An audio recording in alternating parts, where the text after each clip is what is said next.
വളരെ വിശദമായി എന്താണ് VDS സർക്കാരിന്റെ ആദ്യ ബജറ്റ് എന്ന് പരിശോധിക്കാൻ പോവുകയാണ്.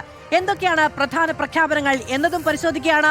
AR സാങ്കേതിക വിദ്യയുടെ സഹായത്തോടു കൂടി നമുക്ക് വിശകലനം ചെയ്യാം ഏറ്റവും പ്രധാനപ്പെട്ട 10 പ്രഖ്യാപനങ്ങൾ എന്താണ് എന്നുള്ളത്. അതിനു മുൻപ് ചില കാര്യങ്ങൾ കൂടി പറയാം. പ്രിയപ്പെട്ട പ്രേക്ഷകരെ, നമ്മളെ സംബന്ധിച്ചിടത്തോളം നമുക്ക് ആ വരുമാനവുമായി ബന്ധപ്പെട്ട് ചെറിയ ചില ലിമിറ്റേഷൻ ഉണ്ട്, നമുക്ക് ചില പരിമിതികളുണ്ട്. അതിനെ ഉൾക്കൊള്ളുന്ന ഒരു ബജറ്റാണ് VD സതീശൻ മുന്നോട്ട് വെച്ചിരിക്കുന്നത് എന്നതാണ് ഈ ബജറ്റിനെ പോസിറ്റീവായി കാണുന്ന ആളുകൾ പറയുന്നത്. അതിൽ പ്രധാനം നമുക്കുള്ളത് എന്താണോ, നമുക്കുള്ള റോ മെറ്റീരിയൽ എന്താണോ, നമുക്കുള്ള ഇൻപുട്ട് എന്താണോ അതിലൂന്നിക്കൊണ്ടുള്ള ഒരു ബജറ്റ് എന്നുള്ളതാണ്. കേരളം നമുക്ക് ചിന്തിക്കുമ്പോൾ തന്നെ നമുക്കറിയാം, നമ്മൾ അറബിക്കടലിന്റെ ഓരം ചേർന്ന് കിടക്കുന്ന കടൽ ഒരു വലിയ സമ്പാദ്യമായി കാണേണ്ടുന്ന ഒരു സമ്പദ് വ്യവസ്ഥ എന്ന നിലയ്ക്ക് നമുക്ക് കേരളത്തിന്റെ ഇക്കോണമിയെ കാണുകയാണ് എങ്കിൽ നമുക്ക് ഏറ്റവും കൂടുതൽ ഇനി ഡെവലപ്പ് ചെയ്യാൻ കഴിയുന്നത് ഒരു പോർട്ട് സിറ്റി എന്ന നിലയ്ക്കാണ് എന്ന് ഈ ബജറ്റ് വിഭാവനം ചെയ്യുകയാണ്. അതായത് VD സതീശിന്റെ ഒരു സ്വപ്ന പ്രൊജക്ട് കൂടിയാണ് യാഥാർത്ഥ്യമാകുന്നത് എന്നുള്ളതാണ്. അതുകൊണ്ട് നമ്മൾ തുടങ്ങുന്നത് വിഴിഞ്ഞം തുറമുഖത്ത് നിന്നാണ്. നമ്മൾ ഈ ബജറ്റിന്റെ യാത്ര, വിശകലന യാത്ര ആരംഭിക്കുന്നത്. നോക്കൂ, മിഷൻ സമുദ്ര എന്ന കാര്യം VD സതീശിന്റെ ഒരു ഡ്രീം പ്രൊജക്ട് ആണ്. മിഷൻ സമുദ്ര ആദ്യത്തെ അനൗൺസ്മെന്റ് വരുന്നത് മിഷൻ സമുദ്രയെ കുറിച്ചാണ്. പ്രഥമ ബജറ്റിലെ ഏറ്റവും സുപ്രധാനമായ പ്രഖ്യാപനം മിഷൻ സമുദ്രയാണ്. വിഴിഞ്ഞം തുറമുഖം കേന്ദ്രീകരിച്ചുകൊണ്ട് കേരളത്തിന്റെ മുഴുവൻ സമ്പദ് വ്യവസ്ഥയും എങ്ങനെ മാറ്റിയെഴുതാം, എങ്ങനെ ഒരു പുതിയ കാലത്തേക്ക് കൈപിടിച്ചു കൊണ്ടുപോകാം എന്നതാണ് ഈ ബജറ്റ് ഉറ്റുനോക്കുന്നത്. കേരളത്തെ ഒറ്റ തുറമുഖ നഗരമാക്കി മാറ്റുക എന്നതാണ് ഇതിലൂടെ ലക്ഷ്യമിടുന്നത്. പദ്ധതിക്കായി മാറ്റിവെച്ചിരിക്കുന്നത് എത്ര രൂപയാണ്? 400 കോടി രൂപയാണ് മിഷൻ ബജറ്റുമായി ബന്ധപ്പെട്ട സമുദ്രയുമായി ബന്ധപ്പെട്ട ബജറ്റിൽ മാറ്റിവെച്ചിട്ടുള്ളത്. 600 കിലോമീറ്റർ നീണ്ടു കിടക്കുന്ന തീരദേശമാണ് നമുക്കുള്ളത്. 2 അന്താരാഷ്ട്ര തുറമുഖങ്ങളുണ്ട്, ഒരു കണ്ടെയ്നർ ട്രാൻസ്ഷിപ്മെന്റ് ടെർമിനൽ, 17 ചെറുകിട തുറമുഖങ്ങൾ. ഈ വൻ സാധ്യതകളെ കോർത്തിണക്കിക്കൊണ്ടാണ് ഈ പദ്ധതി വിഭാവനം ചെയ്തിരിക്കുന്നത്. മിഷൻ സമുദ്ര, അതായത് നമ്മുടെ നാളെ നിർണ്ണയിക്കാൻ പോകുന്നത് ഈ പദ്ധതിയാണെന്നാണ് ആദ്യ ബജറ്റിൽ VD സതീശൻ കേരളത്തോട് പറയുന്നത്. റോഡ്, റെയിൽ, കടൽ, ഉൾനാടൻ ജലപാതകൾ എന്നിവയ്ക്കൊപ്പം നിർമ്മാണ മേഖലയും ഗ്രീൻഫീൽഡ് സിറ്റികളെയും പരസ്പരം ബന്ധിപ്പിച്ച വലിയൊരു മാരിടൈം സമ്പദ് വ്യവസ്ഥ സൃഷ്ടിക്കാനാണ് സർക്കാർ ഒരുങ്ങുന്നത്. ഇതിനോടൊപ്പം തന്നെ തുറമുഖത്തിന്റെ അനുബന്ധ വികസനത്തിനും ബജറ്റിൽ പ്രത്യേക ഊന്നലുണ്ട്. കേരളത്തിന്റെ മുഖച്ഛായ തന്നെ മാറ്റുന്ന പദ്ധതിയാണ് ഇത് എന്നാണ് സർക്കാർ അവകാശപ്പെടുന്നത്. ഇത് പൂർണ്ണമായ സ്വകാര്യവൽക്കരണത്തിലേക്കുള്ള വഴിമരുന്നാണ് എന്നാണ് പ്രതിപക്ഷത്തിന്റെ കടുത്ത വിമർശനം എന്നതുകൂടി പ്രേക്ഷകർ ശ്രദ്ധിക്കേണ്ടതുണ്ട്. പക്ഷേ ഇത് നമ്മുടെ മുന്നിലുള്ള ഒരു സാധ്യതയാണ്. നമുക്ക് കൂടുതൽ ഇൻകം ജനറേറ്റ് ചെയ്യാൻ, കൂടുതൽ തൊഴിലവസരങ്ങൾ ഉണ്ടാക്കാൻ, കൂടുതൽ അടിസ്ഥാന സൗകര്യ വികസനത്തിനുള്ള ഇൻവെസ്റ്റ്മെന്റ് പുറത്തുനിന്ന് കൊണ്ടുവരാൻ അടക്കമുള്ള വലിയ പദ്ധതിയുമായിട്ടാണ് മിഷൻ സമുദ്രം നമ്മുടെ മുന്നിലേക്ക് വരുന്നത്. പക്ഷെ ഇപ്പോൾ നമ്മുടെ മുന്നിലേക്ക് വന്നിരിക്കുന്നത് ഒരു KSRTC ബസ്സാണ്. എന്തിനാണ് KSRTC ബസ് ഇവിടേക്ക് വരുന്നത്? സ്വാഭാവികമായും ഈ തിരഞ്ഞെടുപ്പിൽ ഈ സർക്കാരിന്റെ, അതായത് ഈ സർക്കാരാകുന്നതിന് മുമ്പ് ഈ തിരഞ്ഞെടുപ്പിനെ അഭിമുഖീകരിക്കുമ്പോൾ UDF മുന്നോട്ട് വെച്ച ഏറ്റവും പ്രധാനപ്പെട്ട കാര്യം സ്ത്രീകളുടെ സൗജന്യ യാത്ര എന്നുള്ളതാണ്. വിഴിഞ്ഞം തുറമുഖത്തിന്റെ സമീപത്തോടുകൂടി ഒരു KSRTC ബസ് വരികയാണ്.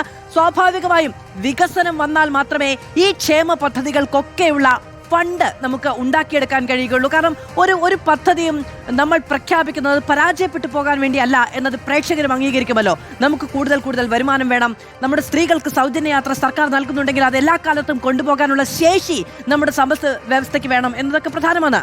ധനമന്ത്രി VD സതീശൻ അവതരിപ്പിച്ച ബജറ്റിലെ ഏറ്റവും ജനപ്രിയമായ പ്രഖ്യാപനങ്ങളിലൊന്നാണ് സ്ത്രീകൾക്ക് KSRTC ഓർഡിനറി ബസ്സുകളിലെ സൗജന്യ യാത്ര. ഇതിനായി മാറ്റിവെച്ചിരിക്കുന്നത് 600 കോടി രൂപയാണ്. എങ്ങനെ പണം കണ്ടെത്തും എന്ന് ചോദിക്കുമ്പോൾ അത് ബജറ്റിലൂടെ തന്നെ പ്രഖ്യാപിച്ചിരിക്കുകയാണ്.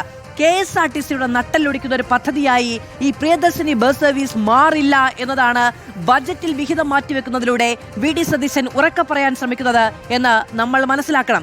ജൂൺ 15 ഓർഡിനറി ബസ്സുകളിൽ ആരംഭിച്ച പദ്ധതി ഇതിനോടകം തന്നെ വലിയ ജനശ്രദ്ധ നേടിക്കഴിഞ്ഞിരിക്കുന്നു.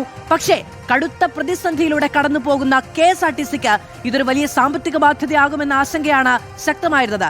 ഈ ആശങ്കകൾക്കാണ് നേരത്തെ പറഞ്ഞത് ബജറ്റ് വിഹിതം മാറ്റിവെക്കുമ്പോൾ ആശങ്കകൾക്ക് പരിഹാരമാവുകയാണ്, ഒരു മറുപടിയാവുകയാണ്.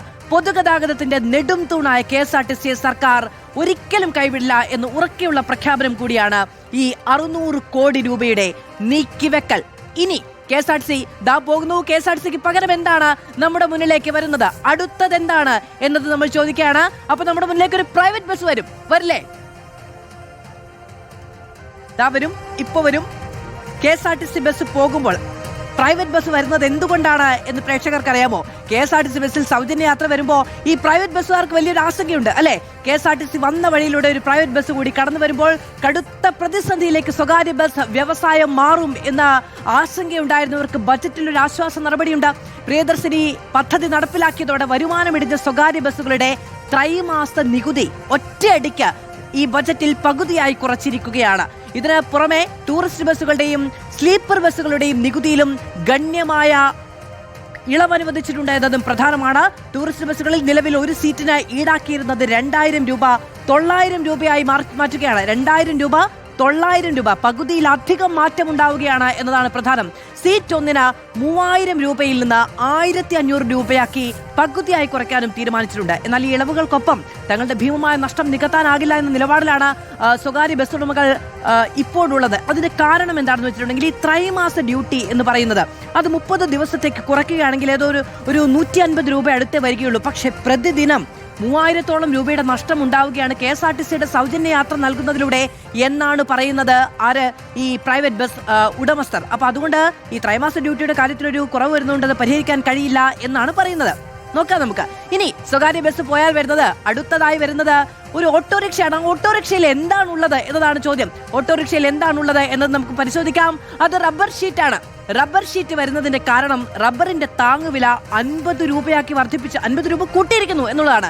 200-ൽ നിന്ന് 250 രൂപയാക്കി കൂട്ടിയിരിക്കുന്നു എന്നതാണ് ഈ ബജറ്റിലെ കർഷകർക്ക്, കാർഷിക മേഖലയ്ക്ക് ഒരു സുപ്രധാനമായ പ്രഖ്യാപനമായി വരുന്നത്.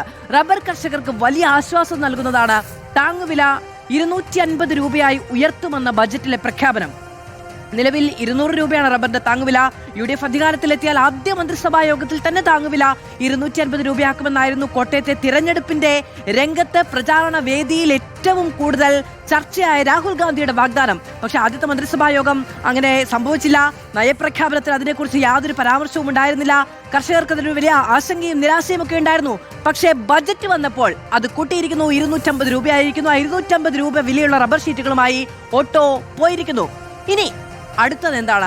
ബജറ്റിലെ സാധാരണക്കാരന് ഏറ്റവും പ്രതീക്ഷ നൽകുന്ന പ്രഖ്യാപനങ്ങളിലേക്കാണ് നമ്മൾ പോകുന്നത്. അതിലേറ്റവും പ്രധാനം ഈ ചെക്കിൽ എഴുതിയിരിക്കുന്നത് 25 ലക്ഷം രൂപയാണ്. അതിന്റെ ഇപ്പുറത്ത് വളരെ വ്യക്തമായി എഴുതിയിരിക്കുന്നത് ഉമ്മൻചാണ്ടി ആരോഗ്യ ഇൻഷുറൻസ് എന്നുള്ളതാണ്. 25 ലക്ഷം രൂപ ഓരോ കുടുംബത്തിനും ഇൻഷുറൻസ് പരിരക്ഷ നൽകുന്ന ഉമ്മൻചാണ്ടി ആരോഗ്യ ഇൻഷുറൻസ് നടപ്പിലാക്കാൻ വേണ്ടിയുള്ള 10 കോടി രൂപ മാറ്റിവെച്ചിരിക്കുകയാണ്. അതെന്തിനാണ്? ഇതിന്റെ ആരംഭ ചെലവുകൾക്കാണ്.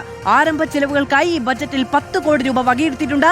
VD സതീശൻ സർക്കാർ നടപ്പിലാക്കുന്ന 3ാമത്തെ ഇന്ദിരാ ഗ്യാരണ്ടി പദ്ധതി കൂടിയാണിത്. എന്നാൽ പദ്ധതി നടത്തിപ്പിനെ സംബന്ധിച്ച് അവ്യക്തത തുടരുന്നതിനെ കുറിച്ച് വിമർശനങ്ങളുമുണ്ട്. 10 കോടി മതിയോ എന്നൊരു ചോദ്യമുണ്ട്. 25 ലക്ഷം രൂപ കൊടുക്കണമെങ്കിൽ എത്ര കോടി രൂപ പ്രീമിയം വേണം? അവിടെയാണ് 10 കോടി രൂപ മാറ്റിയിരിക്കുന്നത് എന്നുള്ളതാണ്. പക്ഷേ ഇത് നടപ്പിലാക്കാൻ കഴിയുമെന്നാണ് സർക്കാർ വ്യക്തമാക്കുന്നത്. ചികിത്സാ ചെലവുകൾ ഗണ്യമായി കുറയ്ക്കാൻ പദ്ധതി സഹായിക്കും എന്നുള്ളതാണ് സാധാരണക്കാരന്റെയും പ്രതീക്ഷ. അപ്പൊ നമ്മൾ ചികിത്സാ പദ്ധതിയെ കുറിച്ച് കൂടി പറഞ്ഞിരിക്കുന്നു. ഇനി നമുക്ക് പോകേണ്ടത് മെട്രോയിലേക്കാണ്. വേറെ മെട്രോ അല്ല, ലൈറ്റ് മെട്രോ. ലൈറ്റ് മെട്രോ എവിടെയൊക്കെയാണ് പ്രഖ്യാപിച്ചിരിക്കുന്നത്?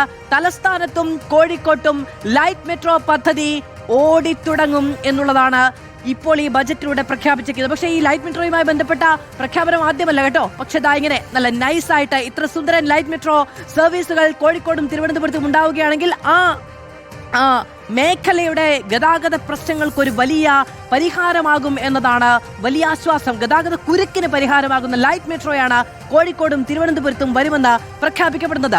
ബജറ്റിലെ മറ്റൊരു നിർണായക പ്രഖ്യാപനമായി മാറിയിരിക്കുകയാണ് ഇത്. മാറി വന്ന സർക്കാരുകളൊക്കെ നൽകിയ വലിയ വാഗ്ദാനം തന്നെയായിരുന്നു ലൈറ്റ് മെട്രോ. പക്ഷേ ഒന്നും നടന്നില്ല എന്നതാണ്. എല്ലാം കടലാസിൽ ഒതുങ്ങിപ്പോയി. പക്ഷേ ഈ സർക്കാർ ഈ പദ്ധതി യാഥാർത്ഥ്യമാകുമെന്ന് ഉറപ്പിച്ചു പറയുകയാണ്. ഇതിനുവേണ്ടി 20 കോടി രൂപയാണ് ബജറ്റിൽ വകയിരുത്തിയിരിക്കുന്നത്. നമുക്കറിയാം, കൊച്ചി മെട്രോ പദ്ധതി കൊച്ചിയുടെ മുഖം തന്നെ മാറ്റിയ, കൊച്ചിയുടെ വികസനത്തിന്റെ വഴി തന്നെ മാറ്റിയ, കൊച്ചി നഗരത്തിന് ഗതാഗത കുരുക്കിൽ നിന്ന് സ്വല്പമെങ്കിലും ആശ്വാസം നൽകിയ ഒരു വലിയ പദ്ധതിയാണ്. അതുപോലെ ലൈറ്റ് മെട്രോ കോഴിക്കോടും തിരുവനന്തപുരത്തും വലിയ മാറ്റം വരികയാണ് എങ്കിൽ അത് VD സതീശൻ സർക്കാരിന് എല്ലാ കാലത്തും ചരിത്രത്തിൽ അവകാശപ്പെടുത്താൻ കഴിയുന്ന ഒരു വലിയ പദ്ധതിയായിരിക്കും. ഭൂമി ഏറ്റെടുക്കൽ നടപടികൾ ഉടൻ തുടങ്ങുമെന്നാണ് അറിയുന്നത്. വിശദമായ പദ്ധതി രേഖയും വേഗത്തിൽ തയ്യാറാക്കും. എത്രയും പെട്ടെന്ന് കേന്ദ്രാനുമതി നേടിയെടുക്കുകയാണ് സർക്കാരിന്റെ ലക്ഷ്യം. പദ്ധതി നടപ്പിലാക്കുന്നതോടെ നഗര ഗതാഗതം സ്മാർട്ടാകും. ഇതോടുകൂടി കോഴിക്കോടും തിരുവനന്തപുരത്തും ഒക്കെ വലിയ വികസന കുതിച്ചുചാട്ടം ഉണ്ടാകും. നല്ല സ്പീഡിൽ നമ്മുടെ ലൈറ്റ് മെട്രോ പോയതുപോലെ നല്ല സ്പീഡിൽ കോഴിക്കോടും തിരുവനന്തപുരവും വികസനത്തിലേക്ക് യാത്ര ചെയ്യും എന്നുള്ളതാണ് പറയാനുള്ളത്. ഇനി ലൈറ്റ് മെട്രോയിൽ നിന്നും നമ്മൾ ഇറങ്ങുന്നു, അതിനപ്പുറത്തേക്ക് നമുക്ക് കുറച്ച് പറന്നു പോയാലോ എന്നതാണ് ചോദ്യം. അല്പദൂരം നമുക്കിനി പറന്നു പോകാം. അതിനുള്ള സംവിധാനം കൂടി നമ്മുടെ മുന്നിലേക്ക് വരികയാണ്. അത് എന്താണെന്ന് നോക്കാം. UDF പ്രകടന പത്രികയിലെ മറ്റൊരു പ്രധാന വാഗ്ദാനമായ ഏവിയേഷൻ ഹബ്ബ് പദ്ധതിക്കും ബജറ്റിൽ പച്ചക്കൊടി കാണിച്ചിരിക്കുന്നു. അങ്ങനെ ഏവിയേഷൻ ഹബ്ബ് പദ്ധതി കൂടി നമ്മുടെ മുന്നിലേക്ക് വരികയാണ്. നമുക്കറിയാം, നമ്മളൊരു കുഞ്ഞു സംസ്ഥാനമാണെങ്കിലും അന്താരാഷ്ട്ര വിമാനത്താവളങ്ങൾ നമുക്കുണ്ട്. കേരളത്തിലെ ഏഷ്യയിലെ തന്നെ ഏറ്റവും പ്രധാന വ്യോമയാന കേന്ദ്രങ്ങളിൽ ഒന്നാക്കി മാറ്റുക എന്നതാണ് ഏവിയേഷൻ ഹബ്ബ് പദ്ധതിയിലൂടെ ലക്ഷ്യമിടുന്നത്. ഇതിന്റെ പ്രാരംഭ പ്രവർത്തനങ്ങൾക്കായി 200 കോടി രൂപയാണ് സർക്കാർ ഈ ബജറ്റിൽ വകയിരുത്തിയിരിക്കുന്നത് എന്നത് പ്രധാനമാണ്. സംസ്ഥാനത്തെ 4 അന്താരാഷ്ട്ര വിമാനത്താവളങ്ങളെയും കോർത്തിണക്കിയായിരിക്കും ഈ വമ്പൻ പദ്ധതി നടപ്പിലാക്കുക. വ്യോമയാന മേഖലയിലെ വർദ്ധിച്ചു വരുന്ന ആവശ്യങ്ങളും വിനോദസഞ്ചാര കയറ്റുമതി രംഗത്തെ വലിയ സാധ്യതകളുമൊക്കെ ഇതിലൂടെ പ്രയോജനപ്പെടുത്തി മുന്നോട്ട് കൊണ്ടുപോകാൻ കഴിയുമെന്നുള്ളതാണ് സർക്കാർ പ്രതീക്ഷിക്കുന്നത്. ഏവിയേഷൻ ഹബ്ബായി കേരളത്തെ മാറ്റുക എന്ന സുപ്രധാനമായ തീരുമാനത്തിന് വേണ്ടിയിട്ടാണ് 200 കോടി രൂപ മാറ്റിവെച്ചിരിക്കുന്നത്. ഇതിനു പുറമെ എയ്റോ പാർക്കുകൾ, എയ്റോ സിറ്റികൾ എന്നിവയ്ക്കൊപ്പം വിമാനങ്ങളുടെ അറ്റകുറ്റപ്പണികൾക്കായുള്ള പ്രത്യേക കേന്ദ്രങ്ങളും ഒരുക്കും. പൈലറ്റ് പരിശീലന കേന്ദ്രങ്ങളും, നമ്മുടെ കുഞ്ഞുങ്ങളൊക്കെ സ്വപ്നം കാണുന്ന നാളെയുടെ വലിയ കരിയർ സ്വപ്നമായ പൈലറ്റ് പരിശീലന കേന്ദ്രങ്ങളും ആധുനിക വ്യോമയാന എഞ്ചിനീയറിംഗ് സംവിധാനങ്ങളും കൂടി ഈ ഏവിയേഷൻ ഹബിന്റെ ഭാഗമാക്കി നടപ്പിലാക്കാൻ കഴിയും എന്നുള്ളതാണ് ഈ ബജറ്റിലൂടെ UDF വിഭാവനം ചെയ്യുന്നത്. വരും തലമുറ സാങ്കേതിക മികവ് പ്രയോജനപ്പെടുത്തുന്നതിനായി ജെൻസി ആൻഡ് ന്യൂജെൻ ടെക്നോളജി വികസനത്തിന് 50 കോടി രൂപ വകയിരുത്തിയിട്ടുണ്ട് എന്നുള്ളതാണ് ഈ ബജറ്റ് പ്രസംഗത്തിൽ മുഖ്യമന്ത്രി VD സതീശൻ അറിയിച്ച മറ്റൊരു സുപ്രധാനമായ കാര്യം. Robotics, data science, internet of things, virtual reality തുടങ്ങിയ സ്റ്റാർട്ടപ്പുകൾ, ഗവേഷണ കേന്ദ്രങ്ങൾ, ഇന്നൊവേഷൻ ഹബ്ബുകൾ എന്നിവ വികസിപ്പിക്കാനാണ് ഈ തുക ഉപയോഗിക്കുന്നത്.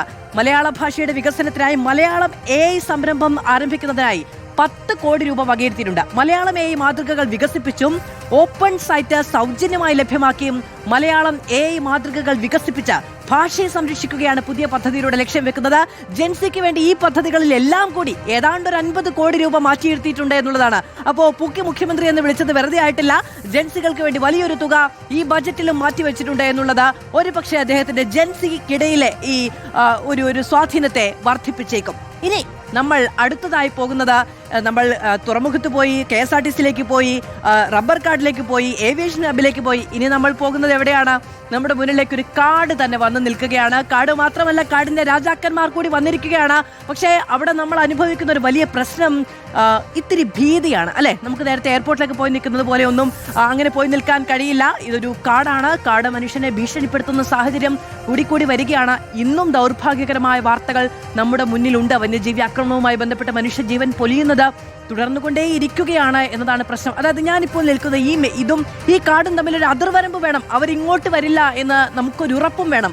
അപ്പൊ ഈ പ്രശ്നത്തിന്റെ ശാശ്വത പരിഹാരം കാണാനുള്ള ബൃഹത്തായ ഒരു പദ്ധതി ഈ ബജറ്റിലൂടെ സർക്കാർ മുന്നോട്ട് വെക്കുന്നു എന്നതാണ് പ്രധാനം. സംസ്ഥാനത്തെ കടുവകളുടെയും പുലികളുടെയും ഒക്കെ സെൻസസ് എടുക്കുന്നു. സെൻസസ് ഇപ്പോഴും നടക്കുന്നുണ്ട്. പക്ഷെ കുറച്ചുകൂടി കാര്യക്ഷമമായ ഒരു സെൻസസ് എടുത്ത് അവയൊന്ന് റീലൊക്കേറ്റ് ചെയ്യാനുള്ള നടപടികൾ സ്വീകരിക്കാനുള്ള തീരുമാനമാണ് ഈ ബജറ്റിൽ പ്രഖ്യാപിക്കപ്പെട്ടിരിക്കുന്നത്. ഒപ്പം മനുഷ്യ വന്യജീവി സംഘർഷം ലഘൂകരിക്കുന്നതിനായി ആധുനിക സാങ്കേതിക വിദ്യയുടെ സാധ്യതകൾ പ്രയോജനപ്പെടുത്താനും തീരുമാനമായിരിക്കുന്നു. 192.2 കോടി രൂപയാണ് ഇതിനു വേണ്ടി വകയിരുത്തിയിരിക്കുന്നത്. ഒരുപക്ഷെ വലിയ പ്രഖ്യാപനമെന്ന് തന്നെ പറയേണ്ടിയിരിക്കുന്നു. അതായത് ഈ പ്രശ്നത്തിന്റെ ഒരു ഗൗരവം കണക്കിലെടുത്തുകൊണ്ട് 192 കോടി രൂപയാണ് മനുഷ്യ വന്യജീവി സംഘർഷവും അതുമായി ബന്ധപ്പെട്ട പ്രശ്നങ്ങളും പരിഹരിക്കുന്നതിന് വേണ്ടി വകയിരുത്തിയിരിക്കുന്നത്. വന്യജീവി ശല്യം രൂക്ഷമായ പ്രദേശങ്ങളിൽ കൂടുതൽ RRT സംഘത്തെ വിന്യസിക്കാൻ നടപടി സ്വീകരിക്കും.